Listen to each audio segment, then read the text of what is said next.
Chapter 15. Keys. Last night was the best sex we'd had, at least it was for me. We experimented, and that we don't have to give up the body contact that we'd missed and craved, because we were too exhausted before to make the investment. Cole and I agreed that this was equally as satisfying, and that was just one more thing to add to our sexual toolbox. The lovemaking was off the charts, and I felt refreshed, and my marriage appeared to be on the right track now, but I needed to get my employees on that track by going out with them and perhaps meeting them at their interests. I knew that some of the guys played pool, so I thought it would be great if we took maybe a day off and shot a game. And I knew some bowled, and even cooked to help out at home. I got the idea from Cole to do team sports, where we would get together as a team and bowl, play baseball or football, maybe even try a cooking class. That would go over with some, but probably not all the guys. I'd present that idea at the next meeting. I'd close the shop early, let them get home after we'd walked around to the local bar and shot a game of pool. I knew I could make that work, and probably get to know my men better and tamp down the heated behavior that would lead to lost production. Walking over to where Aiden had been putting the finishing touches, a shine on the silver-gray Mercedes I would present to Cole at our anniversary party, I stood and it was clean, because he'd given it the most professional detailing I've ever seen. I stood back, looked at it, smiled and shook my head and gushed, "You really are a genius, and the way this car looks, it's as if it came off the showroom floor." "You have it looking perfect," I said. "I'm going to give you a bonus for this, because not only did you do a good job, but you kept it a secret from Cole, and you have probably saved my marriage." I patted him on the back, and Aiden turned to me with the saddest tears pooling in his eyes, and happiest expression, the widest grin that eventually took over his sad eyes, and he was beaming with pride as he stuck out his chest. I was too focused on the car and Aiden's reaction to my praise that I didn't see Brad walk up behind me when I was complimenting Aiden. Then I grabbed Aiden into a large bear hug and kissed the side of his face before I realized what I'd done. He didn't take it as anything but what it was, a man praising a son for a job well done. However, Aiden was such a small guy, about 5'6" and slim, but he had muscles like Cole on his arms, his chest and thighs. Perhaps I'd overwhelmed and surprised him when I grabbed him. Aiden practically melted into my arms, then he placed his head on my chest like a son would with a father, as he held me around my back.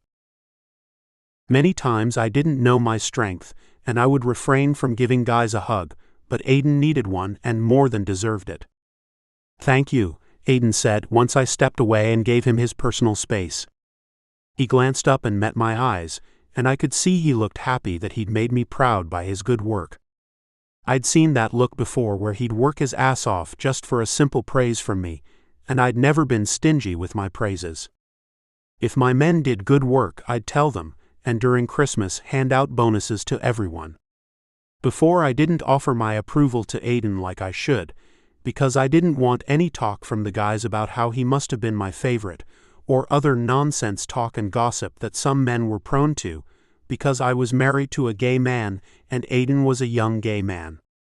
Therefore, I'd kept my distance, but Aiden had earned this job and earned my respect, and that was why he was in line for a promotion, because he'd earned it. "Thank you, Keys. I appreciate." "What are you thanking Keys for?" "He's giving you a bonus to keep you quiet?" Bradley had the balls to confront me in my business, and thank goodness the men were busy and they couldn't hear through the noise. "Are you fucking Aiden?" Bradley barked and turned to me. When I glanced over at Aiden, he'd moved away, clearly upset, and lowered his eyes and looked around to see if anyone had noticed or heard Bradley's insulting remark. Bradley was so out of place with his comments that I turned, glared at him, my eyes narrowed. Here he was, a respected professor, and acting like a jealous fool behind a boy that he'd only dated one night, and knowing the kind of young dude Aiden was, it didn't go as far as Bradley wanted it, and now he was upset, and conjuring up things according to his moment of observation between me and Aiden, and his perception of us were all wrong. "What is your problem, Bradley? You may have run away a man who likes you a lot," I said. "But I thought you were fucking Aiden."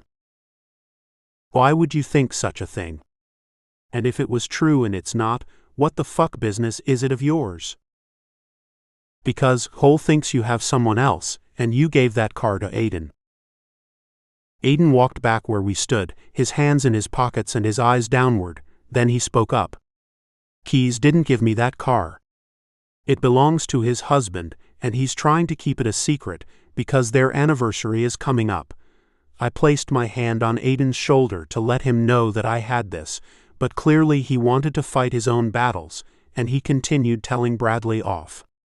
"He wants to give it to him then." Aiden raised his eyes and glared at Bradley for a second. "I don't think I want to date you anymore, especially if you're that jealous." Aiden placed his hands in his pockets, his chin up, and headed back to the Mercedes that had been causing me a lot of problems, not to mention the one in the movie that Cary Grant all but drove off a cliff in. If I didn't get this car in Cole's hands and soon, there was a cliff waiting for me too. My marriage would fall off a cliff if I didn't get this party and this car in shape for tomorrow night. Now the only one who could help me was Parker, because Aiden had done his part. I stared at Bradley. "What did I do?" Bradley questioned. "I thought." I interrupted. "That's the problem. You jumped to the wrong conclusions and hurt the one person who would have been good for a brash asshole like you. That was unnecessary what you said to Aiden. He's a lovely boy, and he didn't deserve you accusing him of something before you asked him or me. I don't want to see you in my shop until you apologize to him."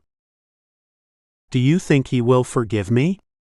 Bradley asked with a sudden break in the sound of his words and remorse in his voice. "Not on your life. Well, not now, but time will tell.